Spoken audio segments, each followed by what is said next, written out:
محمدا عبده ورسوله أما بعد فإن خير الحديث كتاب الله وخير الهدى هدى محمد وشر الأمور محدثاتها وكل محدثة بدعة وكل بدعة ضلالة وكل ضلالة في النار. فقد قال الله تعالى في كلامه المجيد والفرقانه الحميد: أعوذ بالله من الشيطان الرجيم. بسم الله الرحمن الرحيم. يا أيها الذين آمنوا اتقوا الله وقولوا قولا سديدا يصلح لكم أعمالكم ويغفر لكم ذنوبكم ومن يطع الله ورسوله فقد فاز فوزا عظيما. وقال تعالى: شهر رمضان الذي أنزل فيه القرآن هدى للناس وبينات من الهدى والفرقان. আলহামদুলিল্লাহ, সমস্ত গুণগান, সমস্ত তারিফ মহিয়ান সর্বশক্তিমান সেই মহান রব্বুল আলামিনের জন্য, যে আল্লাহ রব্বুল আলামিন পবিত্র রমাদান মাসের সিয়াম অবস্থায় পবিত্র জুম্মার দিনে আল্লাহর ঘরে এসে খুতবা শ্রবণ করার তৌফিক দান করেছেন।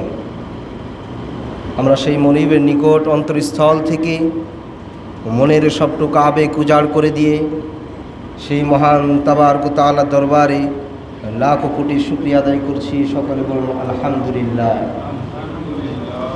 লক্ষ কোটি দুরূদ ও সালাম বর্ষিত হোক বিশ্বের মানবতার মুক্তির দূত সাইয়্যিদুল মুরসালিন খাতামান নবিয়্যিন জনাবে মুহাম্মদুর রাসূলুল্লাহ সাল্লাল্লাহু আলাইহি ওয়াসাল্লামের প্রতি। সম্মানিত হাজিরিন, আজকে দুটি বিষয়ের উপরে কথা হবে। আমরা প্রথম কথা বলবো, রমাদান মাসের মর্যাদা বেড়েছে কোরআন নাজিলের কারণে। কোরআনের ওপরে কিছু কথা হবে এবং শেষের দিকে অল্প কিছু কথা আমরা ইতিকাফের বিষয়ে বলব। রমাদানের শুরুর আগের সপ্তাহে আপনাদের সামনে একটি আলোচনা করেছিলাম তাকওয়া বিষয়ে। সে তাকওয়ার অল্প কিছু কথা থেকে গিয়েছে, ওখান থেকে আমি শুরু করব ইনশাআল্লাহ। আপনারা সকলেই তাকওয়া সম্পর্কে অবগত হয়েছেন, জেনেছেন যে রমাদান এসেছে তাকওয়া অর্জনের জন্য। অতএব তাকওয়াটা আমরা নিজেরাই মাপতে পারবো। আমাদের শরীরে কিছু বিষয় রয়েছে, পঞ্চম ইন্দ্রিয়, এগুলোর প্রয়োজন হবে না। মগজ, অন্তর, চোখ, এই মগজ, অন্তর এবং চোখ আপনার নিজে নিজে আপনি বুঝতে পারবেন আপনি কতটুকু পরেজগার এবং তাকওয়া অর্জন করতে পেরেছেন। আপনার অন্তর কি নিয়ে চিন্তা করছে, চোখ কান খোলা রেখে চলতে হবে জীবনের পথে। তবে এই দুইটি আপনার জন্য তাকওয়া মাপার যন্ত্র। আপনার মগজ, আপনার চোখ, আপনার কান আঁককে আপনি কতটুকু পরেজগার বানাতে পেরেছেন। কোনো যন্ত্রের প্রয়োজন হবে না, এগুলোতেই আপনি বুঝতে পারবেন আপনি কতটুকু পরেজগার এবং তাকওয়া ভীরু।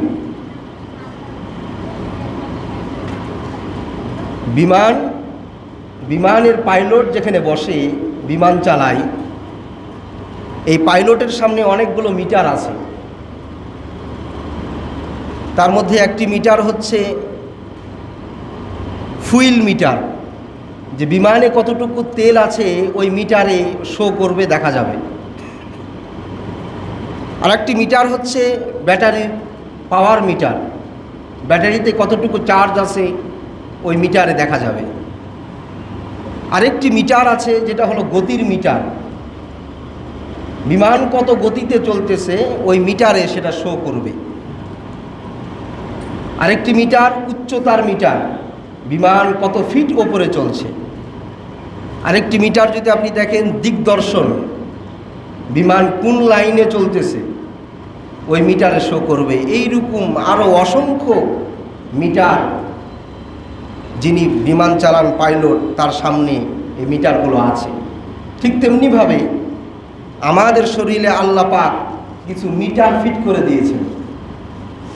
তার মধ্যে একটি মিটার হচ্ছে চিন্তার মিটার, আরেকটি মিটার হচ্ছে কানের মিটার, আরেকটি মিটার হচ্ছে দেখার মিটার। এই তিনটি মিটার দিয়েই ধরা পড়বে আপনি মুমিন নাকি ফাসিক।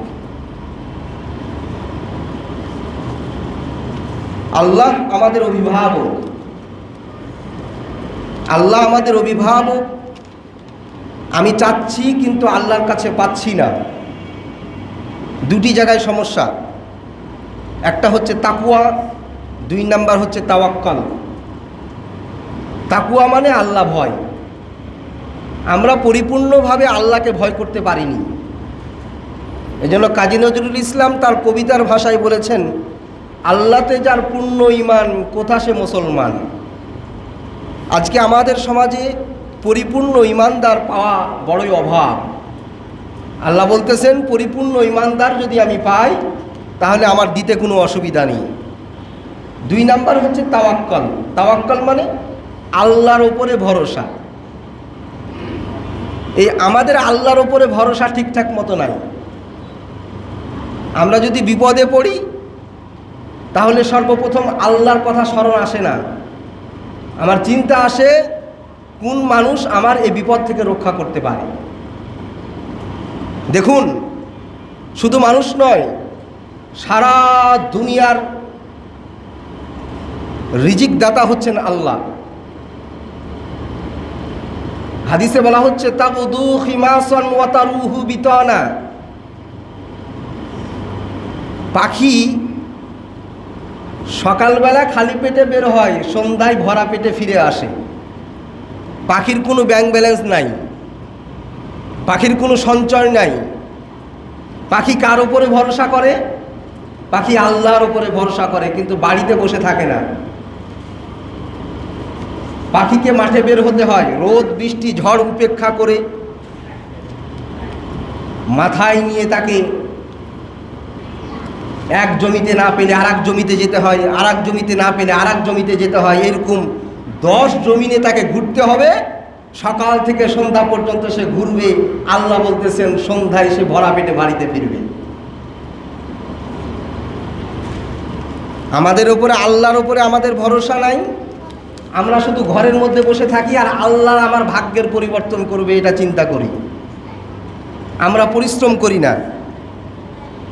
দেখুন সূরা তালাকের 2 নম্বর আয়াতে আল্লাহ বলছেন, ওয়ামাইয়াত্তাকিল্লাহ, যে আল্লাহকে ভয় করে, যে আল্লাহকে ভয় করে চলে, যে আল্লাহর কথা স্মরণ করে, মিন হাইসু লা ইয়াহতাসিব ইয়াজআল লাহু মাখরাজা, আমি তার রাস্তা তৈরি করে দিব। মিন হাইসু লা ইয়াহতাসিব, তার হিসাবের কোনো প্রয়োজন নাই, রাস্তা কিভাবে তৈরি হলো।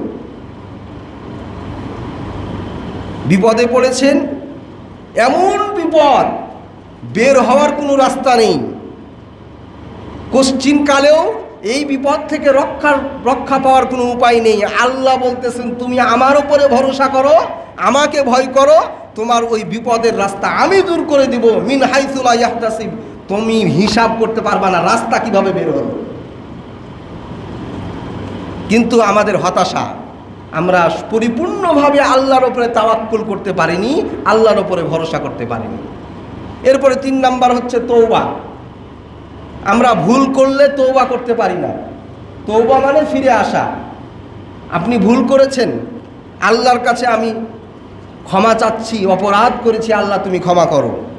কিন্তু এই জায়গায় আমাদের চরম হতাশা।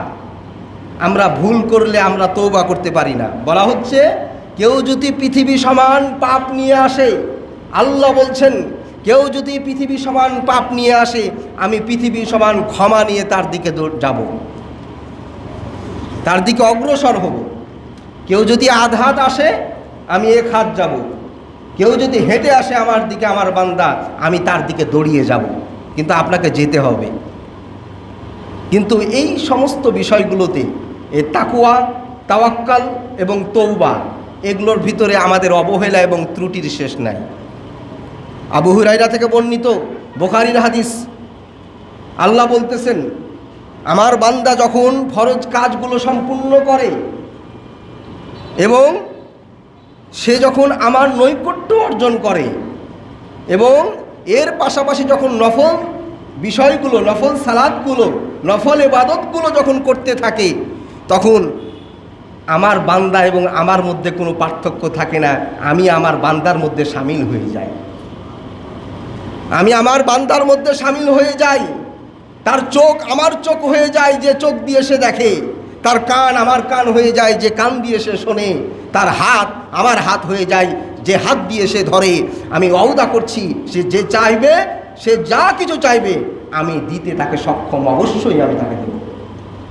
কিন্তু আমরা আল্লাহর প্রতি পরিপূর্ণ তাওয়াক্কুল করতে পারিনি, আল্লাহর উপরে ভরসা করতে পারিনি, এবং ভুল হলে তওবা করতে হবে এটা আমরা ভুলে গেছি। দেখুন আল্লাহ কি চাই, আল্লাহ কি চাই? আল্লাহ তার পছন্দের বান্দাকে চাই। তার এক নাম্বার শর্ত হলো ঈমান। ঈমান ছাড়া দুনিয়ার কোনো ভালো কাজ কবুল হবে না। দেখুন দুনিয়াতে যারা অমুসলিম, তারা দুনিয়াতে অনেক ভালো কাজ করে, কিন্তু আখেরাত তাদের জন্য জিরো। এই আখেরাতে তার এর বদলা, এর কোনো ফজিলত তিনি পাবেন না। কারণ কি? তার ঈমান না থাকার কারণে। দুই নাম্বার শর্ত হলো আমরাকে যদি আল্লাহর পছন্দের বান্দা হতে চাই, তাহলে আমাকে ইসলামের মধ্যে আসতে হবে।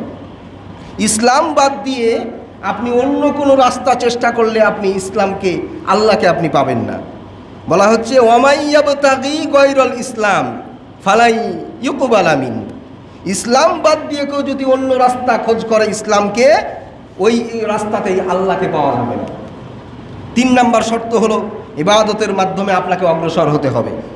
ইবাদত হতে হবে আল্লাহ রসুল সাল্লাল্লাহু আলাইহি সাল্লাম এবং আল্লাহ এবং রসুল সাল্লাল্লাহু আলাইহি সাল্লামের দেখানো পথে আপনাকে ইবাদত করতে হবে।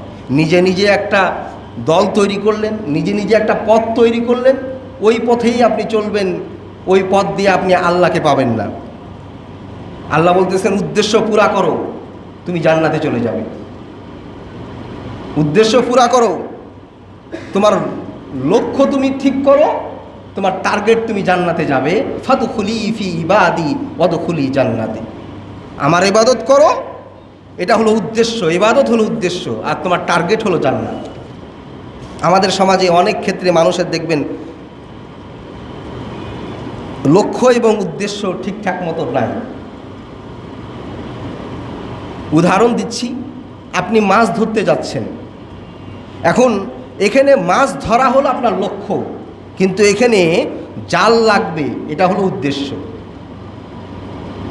এই জন্য সূরা ফাজরের শেষে বলা হয়েছে ফাদখুলি ফি ইবাদি ওয়াদখুলি জান্নাতি, যে আমার উদ্দেশ্য পুরা করো, আমার ইবাদতের মধ্যে শামিল হয়ে যাও, আমার উদ্দেশ্য পুরা করো, তোমার টার্গেট ঠিক, তুমি জান্নাতে চলে যাবে।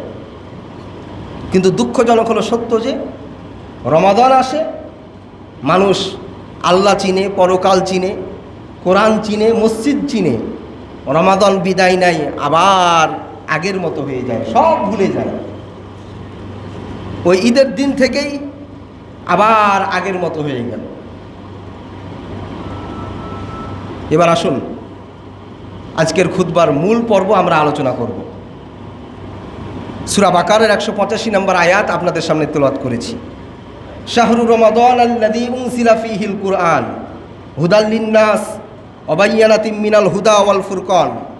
আল্লাহ বলতেছেন এই সেই রমজান মাস যে মাসে কোরআন নাজিল করা হয়েছে মানুষের হেদায়েতের জন্য, এবং এই কোরআন নাজিলের মাধ্যমে সত্য আর মিথ্যা কি, সত্য মিথ্যাকে স্পষ্ট রূপে পার্থক্য করে দেওয়া হয়েছে। কোরআন নাজিলের মাস, এই জন্য রমাদানের মর্যাদা। কোরআন নাজিলের কারণে লাইলাতুল কদরের মর্যাদা, শেষ দশকের মর্যাদা। দেখুন, মিষ্টি ছাড়া মিষ্টি সেরা হয় না, মিষ্টি ছাড়া মিষ্টি সেরা হয় না, গোস্ত ছাড়া গোস্তের ঝোল হয় না, বর ছাড়া বরযাত্রী হয় না। ঠিক তেমনিভাবে রমাদানের আপনি সিয়াম বলেন আর লাইলাতুল কদর বলেন, আর সুয়াব বলেন, অফুরন্ত কল্যাণ বলেন, নাজাতের মাস বলেন, আর মাগফিরাতের মাস বলেন, আর জাহান্নাম থেকে মুক্তির মাস বলেন, সবই হলো বরযাত্রী, আর বর হলো কোরআন। কেউ যদি কোরআন বাদ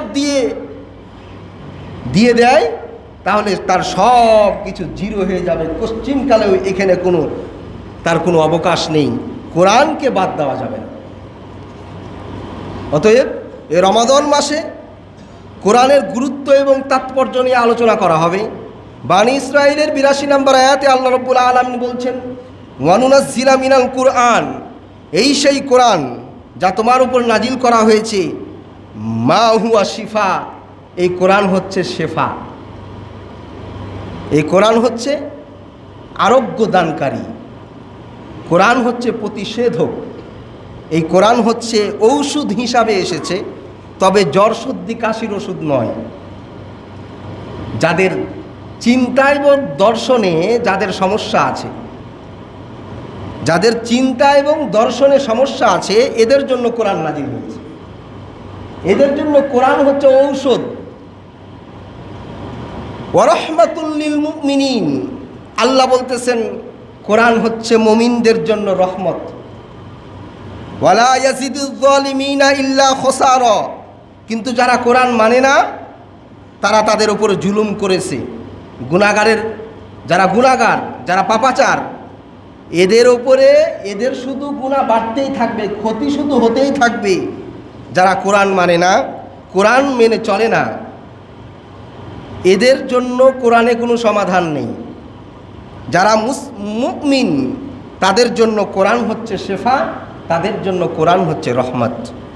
সূরা ইব্রাহিমের ১ নম্বর আয়াতে আল্লাহ রাব্বুল আলামিন বলছেন, কিতাবুন আনজালনাহু ইলাইক, এটা একটি কিতাব যা আপনার উপর নাজিল করা হয়েছে। লিতুখরিজান নাস, হে রাসূল আপনি মানুষদেরকে বের করে আনবেন, মিনাজ যুলমাতি ইলান নূর, অন্ধকার থেকে, পাপাচার থেকে, জাহেলিয়াত থেকে, মিথ্যা দর্শন থেকে হে রাসূল আপনি বের করে আনবেন, তাদেরকে বের করে আনবেন মিনাজ যুলমাতি ইলান নূর, আলোর দিকে বের করে আনবেন। আপনার ওপরে কোরআন নাজিল করা হয়েছে, আপনি মানুষদেরকে মিথ্যা থেকে, পাপাচার থেকে, জাহিলিয়াত থেকে আপনি আলোর দিকে বের করে আনবেন। বিইযনি রাব্বিহিম ইলা সিরাতিল আসিসিল হামিদ, আর আল্লাহর পক্ষ থেকে এটিই একমাত্র রাস্তা, এর কোনো বিকল্প রাস্তা নেই। অনাচার থেকে, পাপাচার থেকে বাঁচার আর কোনো বিকল্প রাস্তা নেই, কোরআন ছাড়া, কোরআনই একমাত্র রাস্তা। এখান দিয়েই আপনাকে সঠিক পথ অনুসরণ করতে হবে।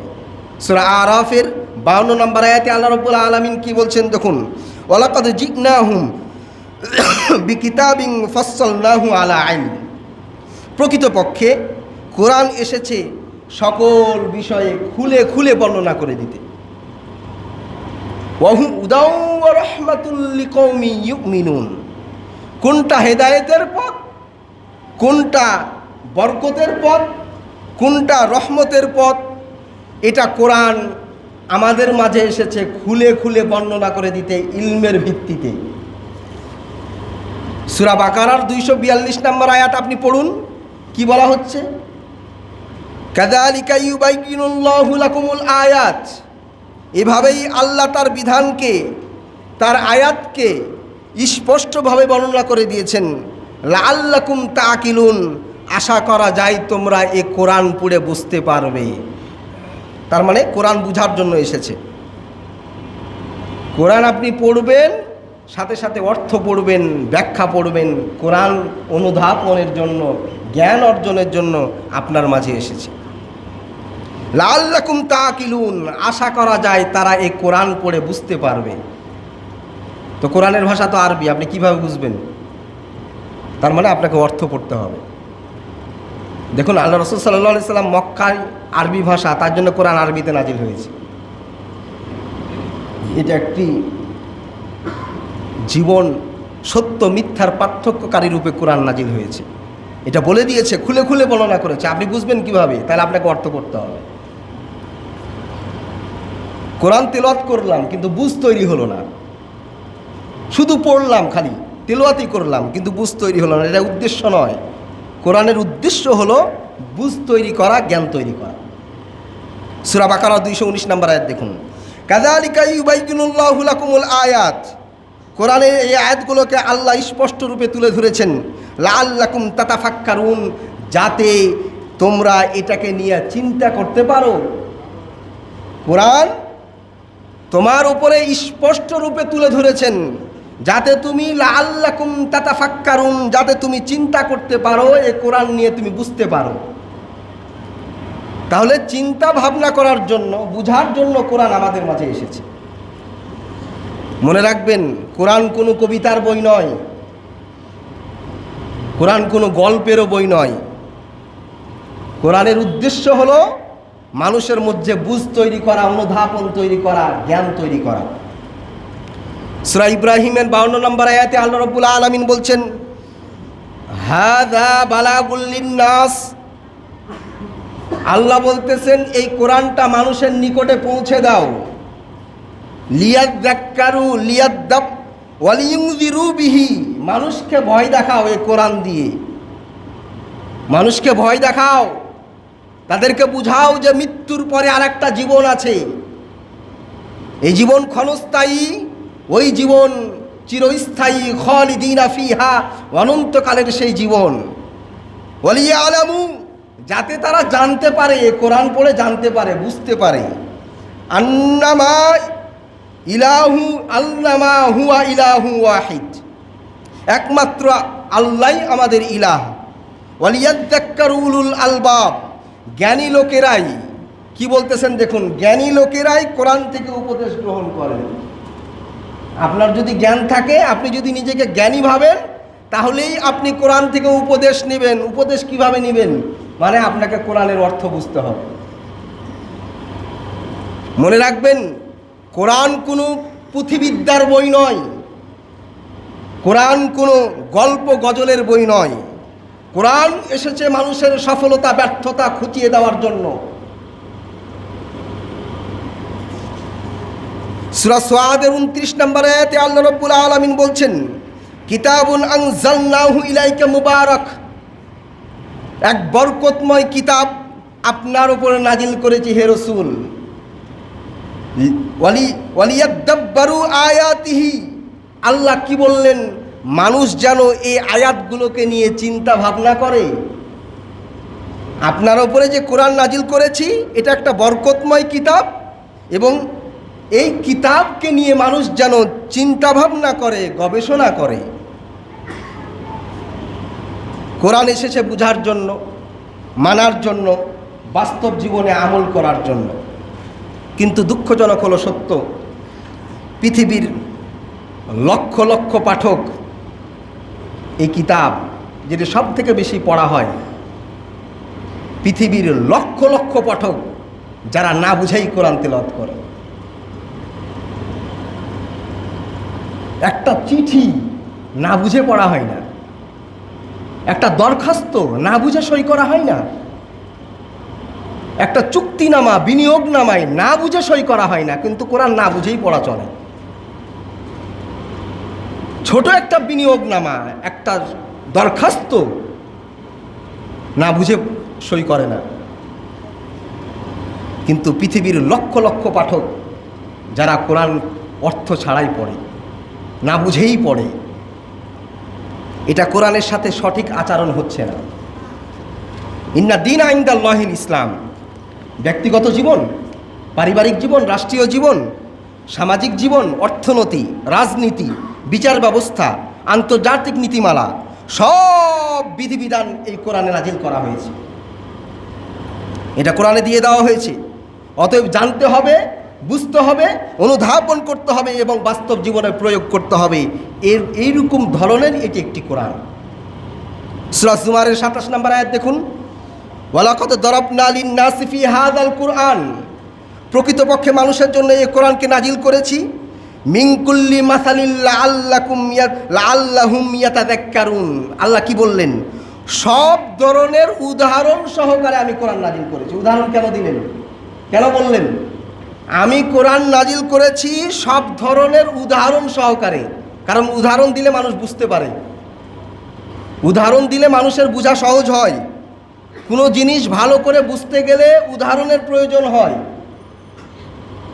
তাহলে তো আপনি বুঝতে গেলে তো অর্থ জানতে হবে আপনাকে, যেটাই পড়বেন আপনি এর অর্থ জানবেন। কোরআনে আল্লাহ বহু উদাহরণ দিয়ে মানুষকে বোঝানোর চেষ্টা করেছেন। সূরা আম্বিয়ার ৭ নম্বর আয়াত দেখুন, ফাসআলু আহলায যিকরি ইন কুনতুম লা তা'লামুন। যদি তোমার জানা না থাকে তাহলে কিতাবের জ্ঞান যাদের কাছে আছে তাদের কাছ থেকে জানো, তাদের কাছে গিয়ে জিজ্ঞাসা করো, নিজে নিজে মুফতি সেজে যেও না। আজকালকার হোটেলগুলোতে দেখবেন বড় বড় মুফতিরা বসে যায়, ইসলামের নামে না জেনে শুনেই বড় বড় মুফতিয়ারা এখানে ইসলামের নামে আর কোরআন হাদিসের নামে একবারে যা ইচ্ছা তাই ঢালাওভাবে ফতুয়া চালায়। আল্লাহ বলতেছেন, তোমার যদি কিতাবের জ্ঞান না থাকে, যাদের কাছে কিতাবের জ্ঞান আছে তাদের কাছ থেকে জানো, জিজ্ঞাসা করো। তোমার বোঝা উচিত, তোমার ওখানে যাওয়া উচিত এবং তাদের কাছ থেকে জ্ঞান নেওয়া উচিত। ৯৯টা খুন করা এক ব্যক্তি এক মূর্খ আবেদের কাছে গিয়ে বলল, আমি ৯৯টা খুন করেছি, আমার কি ক্ষমা হতে পারে? ৯৯টা খুন করে ফেলেছো তুমি, তোমার কোনো ক্ষমা নাই। রাগে ওয়াকেও খুন করে দিয়ে ১০০টা পূজাই দিল।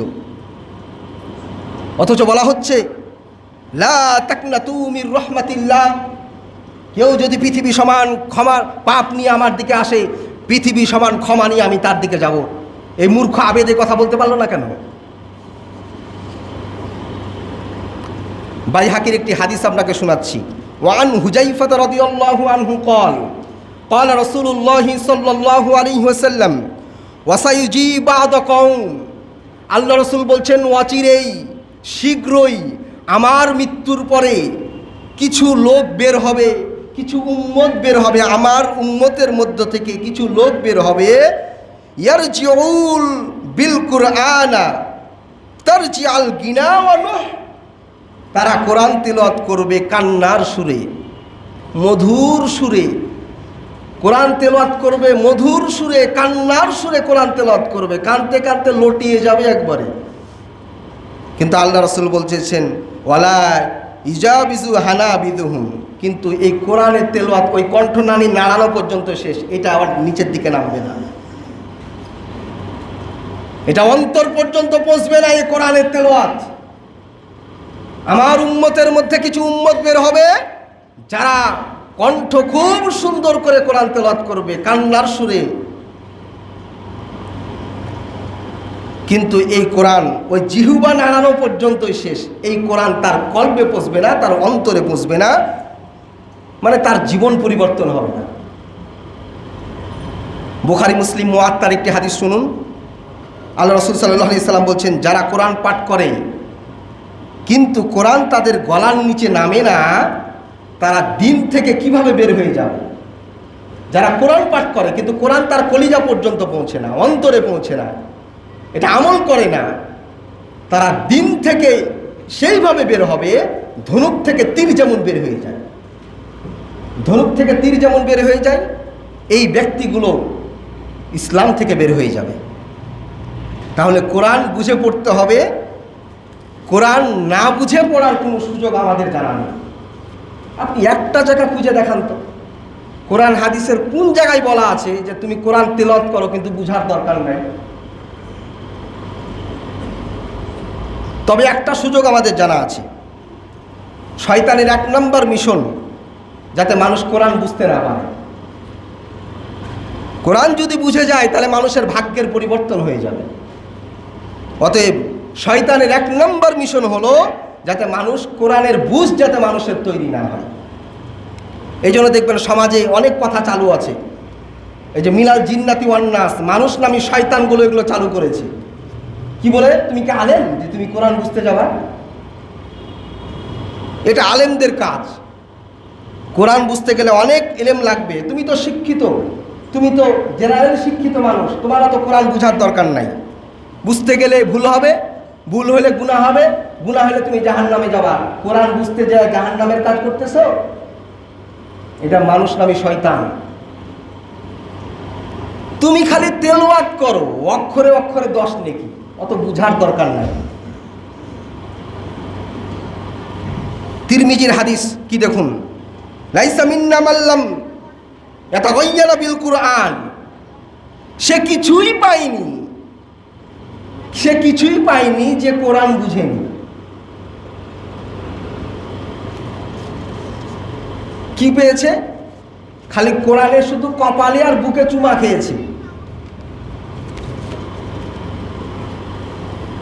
আমাদের সমাজে কোরআন চুমা খাওয়া আর কপালে লাগানোর দিকে খুব এক্সপার্ট, আর বাড়ির সর্বোচ্চ তাকের উপরে রেখেছে। আর রমাদান মাসে শুধু কোরআন নামাই, যখন কোরআন নামাতে যায় দেখে যে পরুহে ধুলা পড়ে গেছে কোরআনের উপরে, সারা বছর কোরআনে হাত দেওয়া হয়নি, এখন রমজান মাসে কয়েক খতম মেরে দিই, আবার রেখে দিব কোরআন। অথচ দেখুন আল্লাহ রাব্বুল আলামিন সূরা কমরের একই সূরাতের 4 জায়গায় 17, 22, 32, 40 একই সূরার 4 জায়গাতে আল্লাহ বলছেন ওয়ালাকাদ ইয়াসসারনাল কুরআন, আমি কোরআনকে সহজ করে নাযিল করেছি, ফাহাল মিন মুদ্দাকির, আছে কি কেউ এই কোরআন থেকে শিক্ষা গ্রহণ করবে? অথচ আমাদের সমাজে অনেকে বলতেছে কোরআন কঠিন, কোরআন বুঝতে যাও না, কোরআন বুঝতে গেলে নাহু লাগবে, কোরআন বুঝতে গেলে সরফ লাগবে, ইলম লাগবে, কোরআন বুঝতে গেলে 14টা ইলম লাগবে। তোমার কি ওই ইলম আছে? অতএব কোরআন বুঝার দরকার নাই।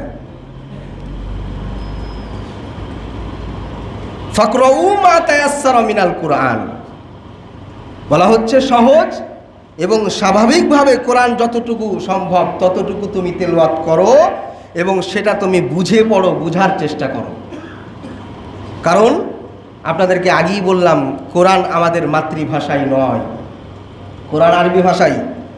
কোরআন তো হেদায়েতের গ্রন্থ, এটা বুঝতে গেলে আপনাকে কোরআনের অর্থ বুঝে পড়তে হবে এবং এটা নিজের জীবনে বাস্তবায়ন করতে হবে। আপনি জানেন কি কোরআনের মধ্যে আফালা তাকিলুন, তারা কি বুঝবে না?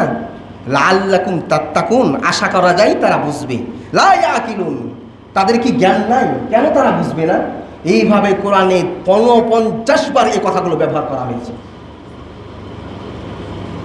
49 বার ব্যবহার করা হয়েছে। তারা কি বুঝবে না? কোরআন কি গবেষণা করবে না? কি হয়েছে তাদের? কে তাদের অন্তরে তারা তালা ঝুলিয়ে দিল যে তারা কোরআন বুঝবে না? অথচ একটা জায়গা আপনি খুঁজে বের করে দেখুন যে বলা হচ্ছে যে কোরআন বুঝার দরকার নাই, খালি তিলাওয়াত করো। সূরা আনআমের 105 নম্বর আয়াত দেখুন, ওয়াকাযালিকা নুফাসসিলুল আয়াত। আল্লাহ রাব্বুল আলামিন ঘুরিয়ে ফিরিয়ে ওই একই কথা বলার বুঝাতে বলতেছেন, ওয়ালিনুবাইয়িনা, মানুষের কাছে বর্ণনা করো, লিকাউমি ইয়ালামুন, জ্ঞানী সম্প্রদায় কোরআন থেকে বুঝ নিবে।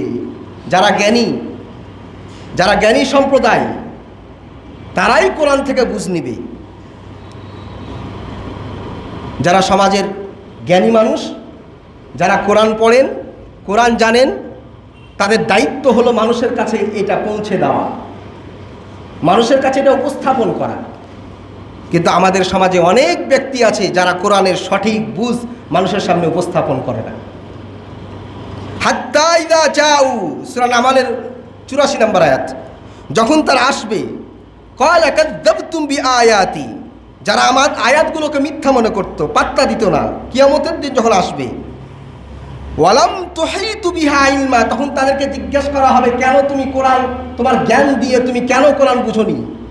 কিয়ামতের দিন জিজ্ঞাসা করা হবে কেন তুমি ইলম দিয়ে, জ্ঞান দিয়ে কোরআনকে, কোরআনের আয়াতগুলোকে নিয়ে কেন তুমি চিন্তা ভাবনা করো?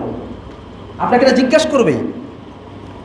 আম্মাযা কুনতুম তা'লামুন, কোরআন নিয়ে যে তোমরা কি করেছো আমি ভালো জানি। আল্লাহ বলতেছেন এটা আমি জানি। সূরা নিসার 83 নম্বর আয়াত দেখুন, ওয়া উলিল আমরি মিনহুম, তোমাদের মধ্যে যারা দায়িত্বশীল, যারা কোরআনের জ্ঞান যাদের আছে, লাল লিমা অবশ্যই তারা মানুষকে এই কোরআন থেকে শিক্ষা দিবে, কোরআনের শিক্ষা মানুষের কাছে পৌঁছাবে।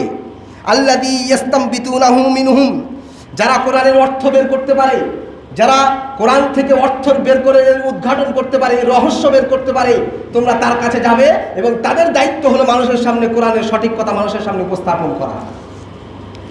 ওয়ালাউলা ফাদলুল্লাহি আলাইকুম ওয়া রাহমাহ, যদি তোমাদের প্রতি আল্লাহর রহমত এবং অনুগ্রহ না থাকতো, লাত্তাবাতুমুশ শাইতানা ইল্লা কলিলা, অল্প সংখ্যক লোক ছাড়া বাকি সবাই তোমরা শয়তানের গোলামি হয়ে যেত, শয়তানের গোলামি করতে, অল্প সংখ্যক লোক ছাড়া।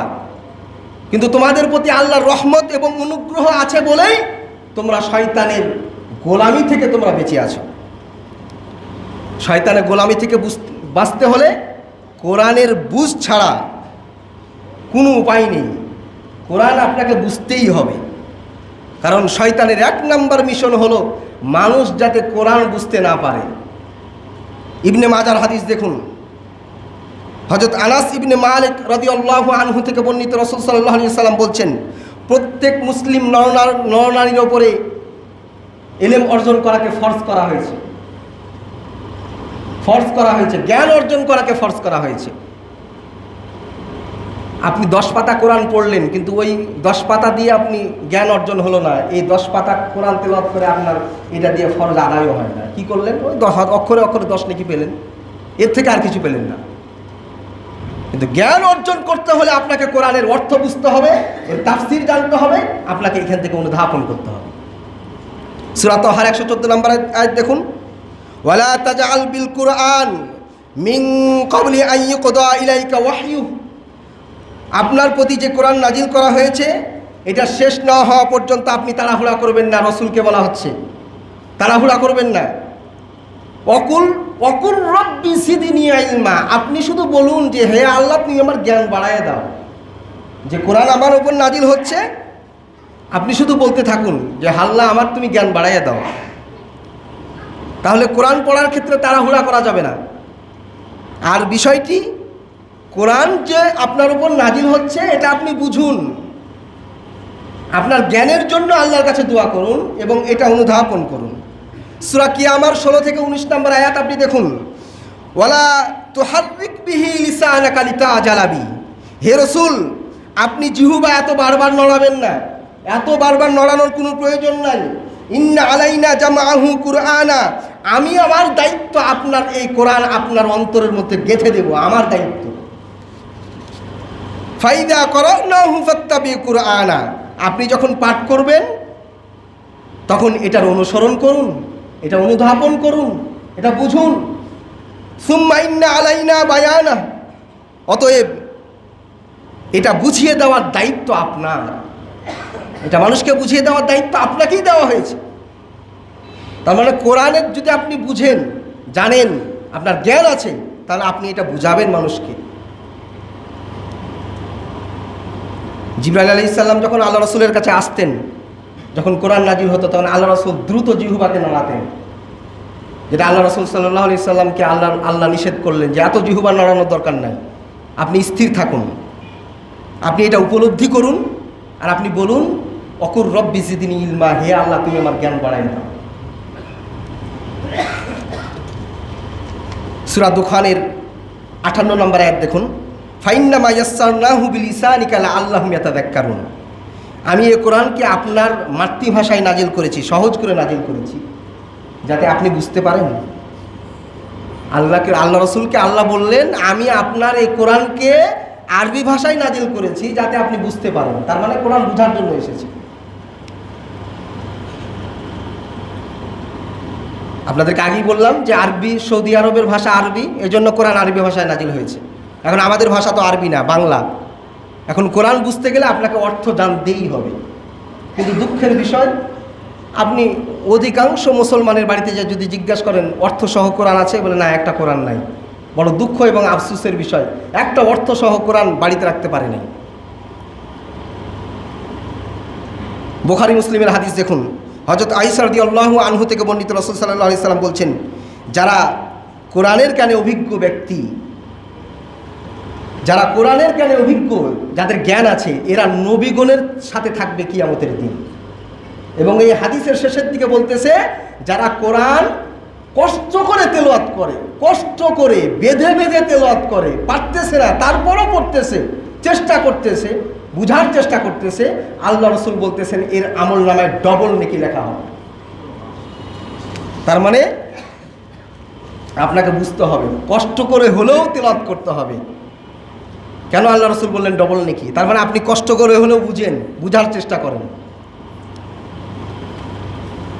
সূরা হুদের 14 নম্বর আয়াত, ইন্নামা উনজিলু বিইলমিল্লাহ, আল্লাহ জ্ঞান দ্বারা এই কোরআনকে নাজিল করেছেন, জ্ঞান দ্বারা।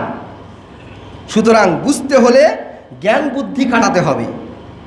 আল্লাহু লা ইলাহা ইল্লাহু, আল্লাহ ছাড়া কোনো ইলাহ নেই। ফাহাল আনতুম মুসলিমুন, তোমরা কি মুসলমান হবে না? তোমরা কি আত্মসমর্পণকারী হবে না? তোমরা কি কোরআন বুঝবে না? আল্লাহ রাব্বুল আলামিন জ্ঞানের মাধ্যমে কোরআনকে সৃষ্টি করেছেন, জ্ঞানের মাধ্যমে। তার মানে আপনাকে জ্ঞান দিয়ে কোরআন বুঝতে হবে। যে জ্ঞানের মাধ্যমে আল্লাহ কোরআন নাজিল করেছেন, ওই জ্ঞান আপনাকে খাটাতে হবে এবং কোরআন বোঝার চেষ্টা করতে হবে। সূরা বাকারা 221 নম্বর আয়াত দেখুন, আল্লাযী আতাইনাহুমুল কিতাব, যাদেরকে এই কিতাব দেওয়া হয়েছে, ইয়াতলুনাহু, তারা এই কোরআন তেলাওয়াত করবে। তার মানে তোমাদেরকে যে কোরআন দেওয়া হইল, ইয়াতলুনাহু, তোমরা এই কোরআন তেলাওয়াত করবে। কিভাবে তেলাওয়াত করবে? আল্লাহ এটা জানাচ্ছেন, হাক্কা তিলাওয়াতি, কোরআনের হক আদায় করে তেলাওয়াত করবে। হাক্কা তিলাওয়াতি, কোরআনের হক আদায় করে তেলাওয়াত করবে। কোরআনের হক মানে কোরআন তেলাওয়াত করবেন, অর্থ বুঝবেন, অনুধাবন করবেন, নিজের জীবনে আমল করবেন এবং প্রয়োগ করবেন। এটা হলো কোরআনের হক। উলাইকা ইউমিনুনা বিহি, যারা কোরআনের হক আদায় করে কোরআন তেলাওয়াত করেছে, আল্লাহ বলতেছেন এরাই কোরআনের প্রতি ঈমান এনেছে। ওয়া মা ইয়াকফুর বিহি, যারা এই কথাকে অস্বীকার করবে যে কোরআনের হক আদায় করে কোরআন তেলাওয়াত করার দরকার নাই, ফাউলাইকা হুমুল খাসিরুন, আল্লাহ বলতেছেন এরা ক্ষতিগ্রস্ত হবে। এবার দেখুন মারাত্মক একটি কথা, সূরা ফুরকানে 30 নম্বর আয়াতে আল্লাহ রাব্বুল আলামিন বলছেন, ওয়াকানা রাসূল, কিয়ামতের দিন আল্লাহ রাসূল সাল্লাল্লাহু আলাইহি সাল্লাম, ইয়া রব্বি, তিনি তার রবকে ডেকে বলবেন, ইয়া রব্বি ইন্না কওমি ইত্তাখাযু হাযাল কুরআন, আমার কওম কোরআনকে ধরেছিল। হে আমার রব, আমার কওম কোরআন ধরেছিল, কিন্তু মিনাল কুরআনি মাহজুরা, মাহজুরা মানে বঞ্চিত করে দেওয়া। কোরআন ধরেছে বটে, কিন্তু কোরআনকে বঞ্চিত করে দিয়েছে। কি থেকে বঞ্চিত করেছে? অর্থ থেকে বঞ্চিত করে দিয়েছে, বুঝ থেকে বঞ্চিত করে দিয়েছে, আমল থেকে বঞ্চিত করে দিয়েছে।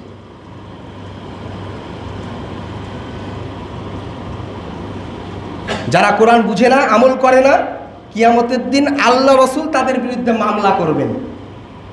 আপনি যাবেন কোথায়? সূরা মাইদার 5 নম্বর আয়াত দেখুন, ওমাই ইয়াকফুর বিল ঈমান, যারা ঈমান আনে আবার কুফরিও করে, ঈমানও আনে কুফরিও করে। তার মানে যারা কোরআনের প্রতি ঈমান এনেছে কিন্তু তার মর্জি মতো পড়ে, তার ভিতরে যতটা সহজ হয় সেটা মানে, আর যেগুলো কঠিন হলো মানার দরকার নেই, তার মর্জি মতো মানে ঈমানও আনে কুফরিও করে। কি বলতেছেন আল্লাহ? ফাকাদ হাবিতা আমালু, যারা এই কাজ করবে, নিজের ইচ্ছা মতো এই কাজগুলো করবে, ডিলিট করে দেওয়া হবে, কাট করে দেওয়া হবে, তার জীবনের সমস্ত আমল বরবাদ করে দেওয়া হবে। ওয়া হুয়া ফিল আখিরাতি মিনাল খাসিরিন, এবং আখিরাতে এরা হবে ক্ষতিগ্রস্ত, ক্ষতিগ্রস্তদের অন্তর্ভুক্ত হবে, এরা হবে দুর্ভাগা দলের অন্তর্ভুক্ত হবে। বাকারার 159 নম্বর আয়াত দেখুন, ইন্নাল্লাযীনা ইয়াস্তামবিতুনা মা আনজালনাহু মিনাল বাইয়িনাত ওয়াল হুদা মিন বাদি মা বায়্যানাহু লিন-নাসি ফিল কিতাব, আমি আমার স্পষ্ট হেদায়েতকে আপনার উপর নাজিল করেছি, এখানে গোপন করার কিছু নেই, কোনো আড়াল করার কিছু নেই। যা কিছু দেওয়া হয়েছে আপনি এটা মানুষের সামনে উপস্থাপন করবেন, পৌঁছাবেন। উলাইকা ইয়ালআনুহুমুল্লাহ, যারা এই কাজটি করবে না, কোরআনের সঠিক জ্ঞান মানুষের কাছে পৌঁছাবে না, কিছু পৌঁছাবে কিছু গোপন করবে, আল্লাহ তাদের উপরে লানত করেছেন, তাদের উপর লানত বর্ষণ করবেন। ফায়ালআনুহুমুল্লাহ, যাদেরকে বিপদ করলো, যে মানুষগুলোকে কোরআনের সঠিক জ্ঞান দিল না, এই সমস্ত লানতকারীর লানত তার উপরে বর্তিবে। সূরা মুহাম্মাদের 24 নম্বর আয়াত দেখুন, আফালা ইয়াতাদাব্বারুনাল কুরআন। আল্লাহ বলতেছেন, কেন তুমি কোরআন বুঝবে না? কেন বুঝবে না? আম আলা কুলুবিন আকফালুহা।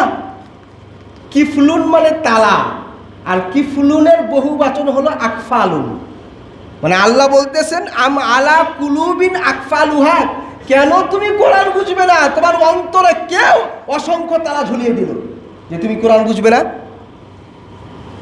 তোমার অন্তরে কে তালা ঝুলালো যে তুমি কোরআন বুঝবে না, বুঝে পড়বে না?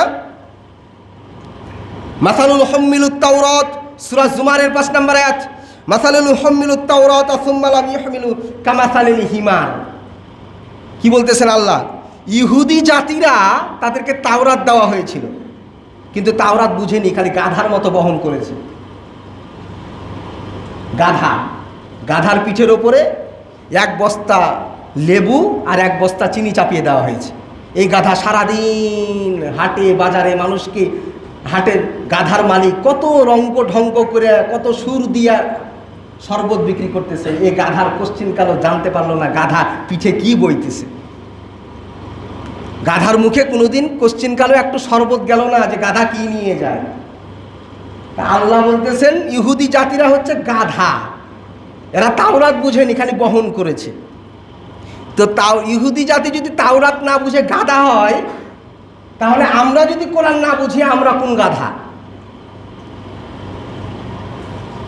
আমি আপনাদেরকে আগেও বললাম, কোরআন হাদিসের কোনো একটা জায়গা দেখাতে পারবেন যেখানে বলা আছে কোরআন বুঝার দরকার নাই, খালি তেলাওয়াত করো? অথচ ছোট একটা চিঠির সাথে এই আচরণ করা হয় না। ছোট একটা চিঠি না বুঝে পড়া হয় না, ছোট একটা দলিল না বুঝে সই করা হয় না, ছোট একটা বিনিয়োগনামা না বুঝে সই করা হয় না। অথচ কোরআন না বুঝেই পড়া চলে। অসংখ্য লক্ষ লক্ষ পাঠক কোরআনের সাথে এই অবমাননা করতেছে। আল্লাহ রসুল তাদের বিরুদ্ধে মামলা করবেন, আল্লাহ তাদের উপরে ভর্ৎসনা করেছেন। সূরা আনআমের 50 নম্বর আয়াত, কুল হাল ইয়াস্তাবিল আমা ওয়াল বাসীর আফালা তাতাফাক্কারুন। কত জায়গায় আপনি নেবেন এই কথাগুলো? আল্লাহ বলতেছেন, চোখওয়ালা ব্যক্তি, যার চোখ আছে আর যার চোখ নাই, এ কি সমান? কখনোই সমান নয়। কেন তোমরা চিন্তা ভাবনা করবে না? তোমার তো চোখ আছে, কেন তুমি বুঝবে না? সূরা জুমারের 9 নম্বর আয়াত, হাল ইয়াস্তাবিল্লাযীনা ইয়ালামুনা ওয়াল্লাযীনা লা ইয়ালামুন ওয়াল্লাযীনা লা ইয়ালামুন। যারা জানে আর যারা জানে না, তারা কখনোই সমান নয়।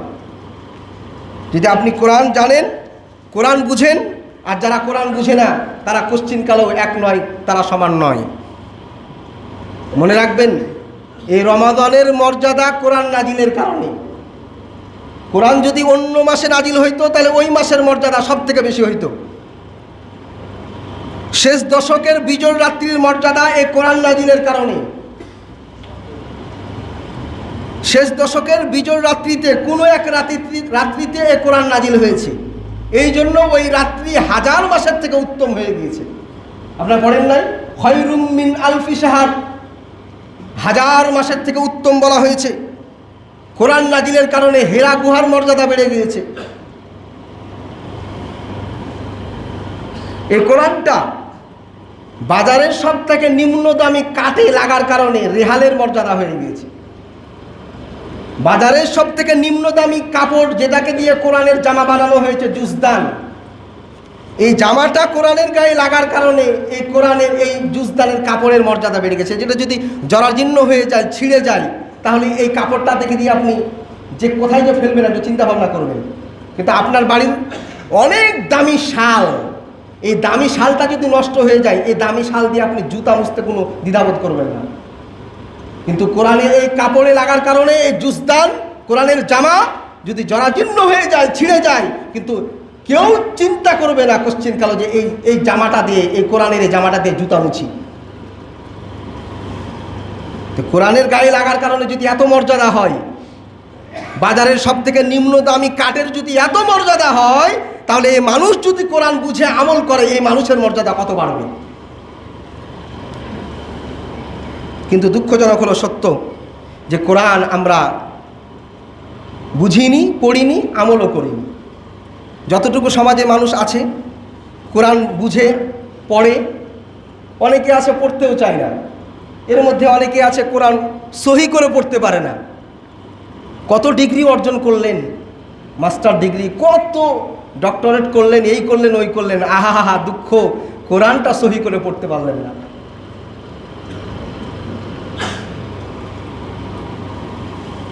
এর দুঃখ হলো কি, যে আমরা ইসলামকে একদিকে ফেলে দিয়েছি। এই লেবাস, টুপি, নামাজ, এগুলো আর এক দিক, আর ওইটা হলো দুনিয়া, হলো আর এক দিক। এই জন্য হুজুরকে সবসময় আলাদা চোখে দেখে সমাজের মানুষ। আমি তো ছোটোকাল থেকে কোরআন পড়াই, দেখেছি আমরা হুজুরকে সপ্তাহে 6 দিনই আসতে হবে কোরআন পড়াতে, মাস শেষে 200 টাকা। কোরআনের মর্যাদা, কোরআনকে 200 টাকাতে কিনে নিয়েছেন উনি। আমরা কোরআনকে সেভাবে মূল্যায়ন করতে পারিনি, এই জন্য আমাদের এই অবস্থা। আমরা নিজেরা কোরআন অধ্যয়ন করব, কোরআন বুঝব, যতটুকু পড়ব তার অর্থ বুঝে পড়ব। এখন কোরআন বোঝা অনেক সহজ, সুন্দর সুন্দর কোরআন অর্থ সহ চলে এসেছে। আপনি প্রতিদিন পড়ুন, যতটুকু পড়বেন ততটুকু অর্থ সহ পড়বেন, বুঝার চেষ্টা করবেন, অনুধাবন করবেন, নিজের জীবনে প্রয়োগ করবেন, মানুষকে এটার উপর দাওয়াত দিবেন। এই জন্য আমরা উন্মুক্ত করে দিয়েছি এখানে কোরআন শিক্ষা, অথচ একটা ছাত্র পাওয়া যায় না। দুর্ভাগা, দুঃখজনক আমাদের অবস্থা। এখানে লিখে দেওয়া হয়েছে ফ্রি কোরআন চর্চা করা হবে, ফ্রি তো, ওই জন্য মূল্যায়ন করে না। কতদিন আগে টাঙানো হয়েছে, আপনাদের ছেলে সন্তানগুলো আছে, আপনারা পাঠাবেন কোরআনের জন্য। কোরআন যদি শিক্ষা না দিতে পারেন সন্তানকে, আর কি হবে কিয়ামতের দিন? কোরআন আপনার বিপক্ষে যাবে, রসুল আপনার বিরুদ্ধে মামলা করবে, আল্লাহ আপনার বিরুদ্ধে ভর্ৎসনা করবে। অতএব আসুন আমরা অবশ্যই এই কোরআনকে আঁকড়ে ধরব, কোরআনকে কোনোভাবেই ছেড়ে দিব না। যতদিন বেঁচে আছি কোরআনকে হক আদায় করে যেন কোরআন তেলাওয়াত করতে পারি, আল্লাহ পাক সেই তৌফিক দান করুন। সকল বলুন আল্লাহুম্মা আমিন। শেষ দশকের দিকে চলে আসতেছে, এখানে একটা আমল আছে যে এতেকাফ। এই এতেকাফ নিজেকে একটা জায়গায় বদ্ধ করে রাখা, দুনিয়ার সমস্ত কিছু বিষয় থেকে আপনি ফারেক হয়ে বিরত রেখে মসজিদে নিজেকে 10 দিন আপনি এই জায়গায় ঢুকে পড়লেন। এটা চারটিখানি ব্যাপার না, খুব কষ্টের ব্যাপার। আল্লাহ রসুল সাল্লাল্লাহু আলাইহি সাল্লামের উপরে যখন রোজা ফরজ করা হয়, এরপর থেকে মৃত্যু হওয়ার আগ পর্যন্ত কোনো রমাদানে তিনি এতেকাফ ছাড়েননি। আল্লাহ রসুল সাল্লাল্লাহু আলাইহি সাল্লাম কোনো রমাদানে এতেকাফ ছাড়েননি, আর আপনি জীবনে একবারও এতেকাফ করেননি। যে আমলটা এত গুরুত্বপূর্ণ, এতেকাফের আমল, এই আমলটা আল্লাহ রসুল এর ওপরে রোজা ফরজ হওয়ার পরে জীবনও ছাড়লেন না। যেই বছরে তিনি ইন্তিকাল করেছেন ওই বছর 20 দিন এতেকাফ করেছেন। অথচ এটা আপনি এত বছর হয়ে গেল, আপনার 40, 45, 60, 70 বছর, আপনি জীবনে এতেকাফ একদিন করতে পারলেন না। এতেকাফের মজা যদি কেউ একবার পায়, তাহলে এই এতেকাফ সে 25 বছরই করবে। কারণ এটার যে মজা, মোবাইল থেকে সব কিছু থেকে বিচ্ছিন্ন হয়ে আল্লাহর জিকিরে আপনি মগ্ন হয়ে গিয়েছেন। কোরআন তেলাওয়াত, জিকির, নামাজ, তাসবিহ, তাহলিল, এর মজা কেউ যদি সত্যিকার অর্থে কেউ যদি মজা পায়, তাহলে প্রতি বছরই সে এতেকাফ করবে। অতএব যেটা আল্লাহ রসুল জীবনেও ছাড়েননি, ওটা আপনি একবারও করেননি, জীবনে একবার হলেও এতেকাফের নিয়ত করবেন। বলুন ইনশাআল্লাহ। এবার শেষ কিছু কথা বলে আপনাদেরকে ছেড়ে দিব। আমাদের এই মসজিদে 19শে রমাদান সোমবার,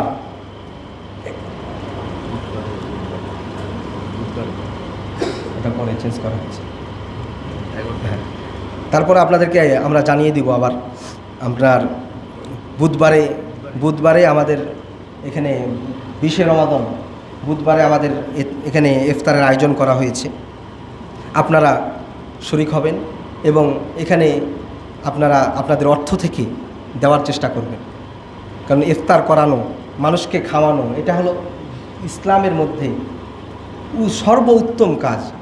বলা হচ্ছে, আল্লাহ রসুলকে জিজ্ঞাসা করা হচ্ছে আইউল ইসলামে খয়ির, যে ইসলামের উত্তম জিনিস কোনটি, উত্তম কাজ কি? তখন আল্লাহ রসুল বললেন, ক্বালা তুতঈমুত তাআম ওয়া তাকরাউস সালাম আলা মান আরাফতা ওয়া মান লাম তারিফ। যে তুমি অন্যকে খানা খাওয়াবে এবং পরিচিত অপরিচিত সকলকে সালাম দিবে। কারণ আমরা অপরিচিতকে সালাম দিই না, এটা কিয়ামতের একটা লক্ষণ, খালি পরিচিত লোককে সালাম দিই। ইসলামের একটি কাজ হলো যে অন্যকে খানা খাওয়ানো। যারা দাওয়াতি কাজ করেন এরা জানেন, এদেরকে বলা হয় বা শেখানো হয় যে মানুষকে কাছে টানার মধ্যে সব থেকে উত্তম মাধ্যম হলো ওকে কিছু খাইয়ে দিবেন, ওকে কিছু দাওয়াত খাওয়াবেন, নিয়ে যাবেন, ওই আপনার একবারে কাছে আপন হয়ে যাবে। মানে আমরা বাঙালিকে কাছে টানা মানে ওকে দাওয়াত দেওয়া। আপনারা তো সহি আকীদার মানুষকে দাওয়াত দেন, এই টেকনিক অবলম্বন করবে। আমাদেরকে শেখানো হয়েছে দাওয়াতের কিছু মাধ্যম আছে, তার মধ্যে 1 নম্বর হলো ওকে নিয়ে যেয়ে কিছু খাওয়াবেন, ওই দেখবেন আপনার বন্ধু হয়ে গিয়েছে। আবার আরেকদিন ডাক দিবেন, আবার খাওয়াবেন, আস্তে আস্তে ওনার ভিতরে কোরআন হাদিসের এই বীজ ঢুকাতে থাকবেন, দেখবেন আপনার চরম বন্ধু হয়ে গিয়েছে। তো ইসলামের সর্বোত্তম কাজ হলো মানুষকে খাওয়ানো। এই জন্য আমরা ইফতারের আয়োজন করেছি। এখানে আমরা একা সম্ভব না, আপনাদেরকে শরীক হওয়ার জন্য অনুরোধ করব। আপনারা আপনাদের সাধ্যমতো যতটুকু পারেন আপনারা নামাজের পরে নাম লেখিয়ে যাবেন, কে কতটুকু দিবেন। আমরা যেন সুন্দরভাবে এই সামনে যে ইফতারের আয়োজন করতেছি, এই ইফতারের আয়োজনটাকে যেন আমরা সুন্দর করে সুষ্ঠুভাবে শেষ করতে পারি। এবং সেখানে তাফসির হবে বিকাল থেকেই, আপনারা আসার চেষ্টা করবেন। মনে রাখবেন সাহাবীদের আমল কেমন ছিল। হযরত আব্দুল্লাহ ইবনে উমার রাদিয়াল্লাহু তাআলা আনহুর আমল কেমন ছিল। তিনি বলছেন যে আমি রমাদানে ইফতারের সময় এতিম এবং মিসকিন আমার বাসায় যদি কিছু না থাকতো তাহলে আমি ইফতারি করতাম না, পরিবারের উপর রাগ হইতাম যে আমার বাসায় আজকে কিছু মিসকিন এবং কিছু এতিম আসলো না কেন। তাদের আমল এরকম ছিল যে মানুষকে খাওয়ানো, মানুষের কাছে পৌঁছে দেওয়া। অতএব আপনাদেরকে উদাত্ত আহ্বান জানাবো, আপনাদের অর্থ থেকে আমাদের এই ইফতারের আয়োজনে আপনারা শরীক হবেন এবং সুষ্ঠুভাবে যেন আমরা এটা সম্পূর্ণ করতে পারি, এইভাবে আপনারা সহযোগিতা করবেন। আল্লাহ পাক আমাদের সকলকেই আজকের যে আলোচনা হলো, এই আলোচনা থেকে মূল যে কথাগুলো আপনাদেরকে বলেছি যে কোরআন বুঝে পড়া, কোরআন তেলাওয়াত করা, কোরআন বুঝে পড়া। যারা কোরআন পারেন না তারা চেষ্টা করবেন, চেষ্টা করলে আপনার আমলনামায় ডবল নেকি দেওয়া হবে। অতএব আল্লাহ পাক আমাদের সকলকেই কোরআনের সাথে থেকে যতদিন বেঁচে আছি কোরআনের উপর আমল করে দুনিয়ার জীবন আমরা পার করতে পারি, তৌফিক দান করুন। সকলে বলুন আল্লাহুম্মা আমিন। ওয়া আখিরু দাওয়ানা আলহামদুলিল্লাহি রাব্বিল আলামিন।